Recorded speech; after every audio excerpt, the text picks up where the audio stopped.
Welcome back. The world watched as Barack Obama became the 44th president of the United States. After all, they have much at stake. With Iraq occupied, Afghanistan on fire, Iran restless, Israel wielding its military might, and Gaza in ruins, America's military deployment in the Middle East, the greatest in history, renders the bitter and unstable region a minefield waiting to explode. I'll be talking to the UN Rapporteur for Palestine, Richard Falk, and Ronald Reagan's former Assistant Secretary of Defense, Lawrence Korb, as well as my old friends, Robert Malley and Rashid Khalidi. But first, a glimpse into the turbulent past of America's foreign policy. The pre-election promises were unequivocal. I don't want to just end the war, but I want to end the mindset that got us in the war in the first place. I intend to close Guantanamo, and I will follow through on that. And I will bring to the White House an unshakable commitment to Israel's security. But world events don't wait for new presidents to be sworn in. It's clear that Obama comes to office with a set of positions. The question is, what are they? Obama will bring a degree of competence in the same way that Clinton brought a degree of competence to the running of American empire. But he's not going to touch the heart and goals of the empire itself. President Obama has chosen a cabinet where the hawks outnumber the doves. There was a Bush appointee, Defense Secretary Robert Gates, a McCain friend, National Security Advisor General James Jones, and a Secretary of State whose campaign rhetoric took saber-rattling to a new level. If Iran were to launch a nuclear attack on Israel, we would be able to totally obliterate them. I mean, all of these people are people who come out of that apparatus and will not only refuse to dismantle it, but I think will strive to see it empowered. And that apparatus is extremely detrimental to American democracy. Foreign policy is the arena in which US presidents have almost unfettered power to make their mark on history. Since World War II, presidential doctrines have focused on two fundamentals: defeating communism and the Middle East. 1957, Dwight Eisenhower announces that America claims the right to intervene in countries threatened by international communism, and sends 14,000 troops into Lebanon the following year. 1961. Let every nation know we shall pay any price. John F. Kennedy proclaims America's role as the guarantor of international freedom and authorizes the first major US arms sales to Israel. 1969. Richard Nixon opens the floodgates of American cash to its allies in the Middle East. Preserve, protect, and defend. And provides military assistance to Saudi Arabia and the Shah of Iran. 1979. The Iranian Revolution alters the map of the Middle East and America's client states. In 1980, Jimmy Carter draws an American line in the Gulf sands. Such an assault will be repelled by any means necessary, including military force. 1985. Ronald Reagan escalates his global anti-communist crusade, attacking Libya and selling fighter planes to Saudi Arabia. 1999. Bill Clinton champions America's strategic interest in spreading democracy and free trade worldwide. But his Middle East peace efforts yield little more than an uncomfortable photo op. 2001. In the shadow of 9/11, George Bush claims for America the right to take preemptive military action. Trusting in the sanity and restraint of Saddam Hussein is not a strategy, and it is not an option. But was this really a radical and dangerous departure, or merely the continuation of traditional presidential doctrine? Every American president has reserved the right to use force on a preemptive basis. Every president. That's not a Bush doctrine. That's a U.S. presidential doctrine. We are seeing the twilight of the American empire, and we have two options. We can manage that decline of American power and retreat in a responsible manner, or we can lash out with a wild fury, fail to recognize the reality around us, which is what we're doing, and bring a lot of people down with us. It's 3 a.m. and your children are safe and asleep. There's a With the politics of fear setting the agenda at home and abroad, the question remains, can Obama lead? Is he the man for these times?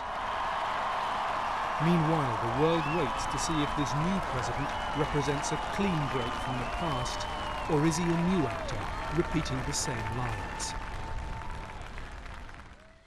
To discuss Obama's foreign policy, we're joined in the studio with Lawrence Korb, former Assistant Secretary of Defense in the Reagan administration, as well as a former advisor to the Obama campaign on foreign policy. As well as joining us from California is Professor Richard Falk. He is also the UN Special Rapporteur on Palestine. And of course, still with me in the studio are Professor Rashid Khalidi and Robert Malley. Welcome to you all, gentlemen. Mr. Korb, I'd like to start with you. What does it say about Obama that you've come from the Reagan administration, joined the Obama campaign, you haven't changed? What does it say about him? Well, I think what it says is that the Republican Party has changed, and President Obama wants to go back to the traditional way that both Republicans and Democrats approached dealing with the world. In President Obama's inaugural speech, he talked about what he's going to do about Iraq and Afghanistan. He is going to start getting out of Iraq, focus more on Afghanistan, and that was the central front in the war on terror. In your piece that you talked about here, David Rothkopf said the Bush Doctrine was not new. Nonsense. The Bush Doctrine was not preemption. The Bush Doctrine was preventive war. I mean, if we knew, for example, we had intelligence that the Japanese were on their way to Pearl Harbor, we would have been perfectly justified in attacking before they actually attacked Pearl Harbor. What Bush said is, this is not an immediate threat in Iraq, but it could be a threat. So therefore, the United States reserves the right to take military action. That is completely different from any other foreign policy, and I think that's what Obama's going to go back to, the traditional way in which we approached our national security challenges. Professor Falk, you've written extensively on American foreign policy, especially since the Vietnam era. Do you agree with Mr. Korb that preventive doctrine or preemptive doctrine is a departure from previous presidents? I certainly agree that it seemed to be a radical reinterpretation of the kind of interventionary diplomacy that prior presidents had pursued, and beyond that seemed to be an extremely imprudent response to whatever threats were associated with 9/11. So the combination of a radical upgrading of the use of force in American foreign policy, combined with the imprudent selection of a target for that use of force, which ended up in a disastrously underestimated military political undertaking that drained American resources, undermined its credibility, and basically diverted attention from the actual threat generated by the 9/11 attacks. Let me take this, Professor Falk, to Rashid Khalidi here in the studio. Rashid, my understanding is that President Obama might actually take preemptive strikes in the Middle East, perhaps against Pakistan, as he threatened to do? He might. I hope he's better advised than that, but he might. I agree with what both Lawrence Korb and Professor Falk said. I do believe that the Bush administration took elements of previous policies to an unprecedented level. The United States has intervened in many countries around the world. The degree of regime change that was instituted in Iraq, the destruction of a government, the destruction of a state, and then the imposition of an entirely new structure. The United States didn't do this kind of thing before. Other colonial powers did in the past. The United States tinkered at the margins or intervened in various other ways. So it was not just going from some kind of preemption, which has always been in American doctrine, to launching a completely unjustifiable and unjustified war. It was the degree of restructuring from the bottom up of an entire society, catastrophically, of course. I mean, what they destroyed has not been replaced. The suffering in Iraq will go on for generations as a result of this occupation. I want to take you back to, not to the inauguration speech, but to the Berlin speech. You probably heard that Berlin speech, where Barack Obama did admit to past mistakes, and he did want to have a clean break, if you will, with the past. What kind of a clean break would he have?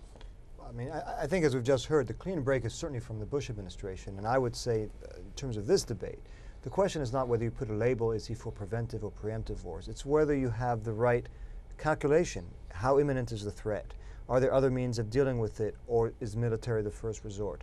Do you have an exit plan? Do you have international legitimacy? Do you actually try to undo the whole society? Those are the questions that I suspect President Obama would ask and respond to, I would hope, far more adequately than President Bush did. And apparently what you're advocating for in the Obama campaign is to do this multilaterally with...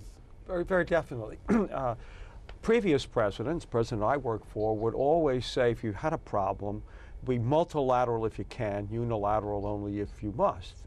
For example, we went to Lebanon. We didn't in '82. We didn't go in alone. We went in with the French and the Italians because we could not get a resolution through the UN because of a Soviet veto. Bush's attitude is unilateral if I can, multilateral only if I must. In other words, that the United States reserves the right to do anything that they want, regardless of what other nations think about international law. Just to get an idea, before we do that, Rob, on what specifics will be the Obama administration, let's hear some of the things he said in his inauguration speech.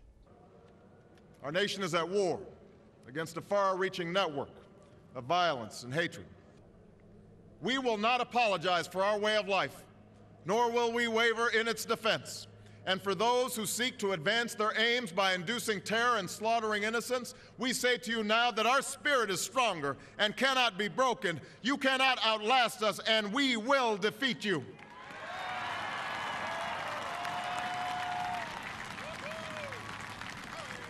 To the Muslim world, we seek a new way forward based on mutual interest and mutual respect. To those leaders around the globe who seek to sow conflict or blame their society's ills on the West, know that your people will judge you on what you can build, not what you destroy. To those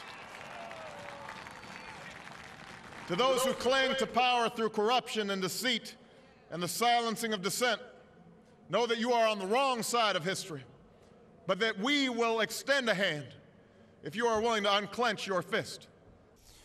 Professor Falk, as a special UN rapporteur on Palestine, tell us, please, not a word about Palestine, Israel, not a word about Gaza. What does that tell you about the Obama administration's policy towards Israel-Palestine? I think it confirms what most observers have already suggested, that Obama is not likely to do anything very significant to alter the prior approach to the Israel-Palestine conflict, particularly in the early period of his administration when his priorities are being forced upon him by the deepening domestic economic crisis. Even though he did promise to do so, huh? He promised a lot of things, and his rhetoric may outrun his performance, and that is a serious danger because it could invite a rather rapid process of disenchantment, and particularly in relation to such salient issues as the Palestinian struggle and situation has become. But Professor Falk, do you think, at least with his new ambassador in the UN, who's almost like a secretary of sort, do you think there will be an action taken through the UN by an Obama administration? I doubt that an action on the future of the conflict will take place in the UN, because Israel will feel that the UN is an essentially hostile venue and will use its influence and leverage, probably successfully, to prevent that from happening. I do think the Obama presidency will try to signal its multilateral preferences by giving much more weight to its participation within the UN, but not probably on these issues. Tell me, Mr. Korb, if you look at the priorities in the Middle East, those hotspots, so Afghanistan, Pakistan, Iraq, Iran, and Israel-Palestine, what are going to be the priorities exactly for the... I think you have to look at them all together. You're not going to solve one problem without dealing with the greater Middle East, and I think that's what you want, is a comprehensive approach to dealing with it. Right before we went into Iraq in the summer of 2002, Brent Scowcroft, who had been the National Security Advisor to the first President Bush, said, don't go to Iraq. The main thing people in that part of the world are concerned about is Israel and Palestine. And the Bush administration just ignored the situation until late in its tenure. So I think you're going to see a comprehensive approach to the problems. But what about Afghanistan? You think an increase in military power there is going to make a turning point, or just to gain time? No, I think the increase in the military is, necessary but not sufficient. We're talking about adding 30,000 more troops over the next, 6 to 18 months to improve security, so the other things can... and you think it will improve security? Well, I don't know if it will. I think that's a real question, because you have to coordinate. You've got 40 nations, different military policies. It has been getting worse. I agree it's been getting worse because the Bush administration ignored it. Admiral Mullen, who was the chairman of the Joint Chiefs of Staff under Bush and is staying on, said, we've been told in Iraq we do what we must. Okay, in Afghanistan we do what we can, and that wasn't enough. Let's talk about Iraq. Rob, you've looked at that situation carefully. Do you think it's over in Iraq? I don't think it's over, and I think obviously it's a very fragile situation. Still, right? But I think if you look at the interaction between the lessons of Afghanistan and Iraq, I think there will be two wrong lessons have been learned. The fact that we were able so quickly to overwhelm and to defeat the Taliban, I think taught the U.S. the wrong lesson that they could do the same thing in Iraq. And now the fact that the surge appears to have succeeded in Iraq is teaching us the wrong lesson, that by increasing troops in Afghanistan we could replicate the same outcome. I think in both cases we're making mistakes. But I think you're right. I mean, Iraq is certainly better off today than it was a year ago. But the notion that we're out of the woods or that the situation has been stabilized is clearly an illusion. Once again, you've spoken with Obama about questions relating to the Middle East, no doubt. How does he really view that part of the world? I think the thing that he said, which is that he understands how these issues impinge on and harm the prestige of the United States in the world, harm the image of the United States in the world, is something he understands and believes in. I mean, I have no special insight. One of the things that many of us noticed is he was an intelligent, sympathetic listener, but we don't really, I don't have much of a sense of what he thinks on some of these issues. But I take him at his word that he understands that the United States is harmed by torture. He understands that the United States was harmed by the occupation of Iraq in world public opinion, but especially in the Muslim world. And I think he understands on Palestine the same thing, that the suffering going on there, the unprecedented suffering going on there now in Gaza, for example, is something that is seen as the responsibility of the United States. Let's. I want to kind of go around the table and just find out. I will start with you, Professor Falk. How would you think an Obama doctrine would look like, judging from his appointees and his speeches thus far?